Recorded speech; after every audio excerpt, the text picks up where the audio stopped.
High বন্ধুরা, head মিস্ত্রির বুদ্ধি এত বড় ছাদে দুটা মিস্ত্রি দেছে আর দুটা হেল্পার। তাও হেল্পারের মানে জাঙ্ঘর চলছে, কখনো কখনো চলে না।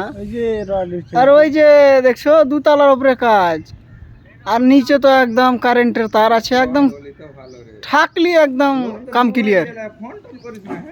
হ্যাঁ, এতটা কাজ হওয়ার পরেও লোক বাড়ায় না, বলছে আর হালকা আছে করে লাও। আর না করলো তো হয় না। এই যে লেবারকে দেখছো যান চলে না, রড টানতে টানতে পাছা দিয়ে আর সুতা বেরিয়েছে। এই যে লেবারটা একটু ভালো করে দেখবে তোমরা সব। আর খুব কষ্ট, আগে পিছে কেউ নেই, বুঝতে পারলে বন্ধুরা। আর এই যে এক কাপ করে চা দিয়েছিল সকালবেলা, ওই খেয়ে কাজ। আর এই যে এটা আমার মামু, মামুর তো যান চলে না, লাথাড় মাথাড় হয়ে পড়ে আছে। কইছি বিয়া শাদি কর রে বোকা চোদারা, শুনে না কথা।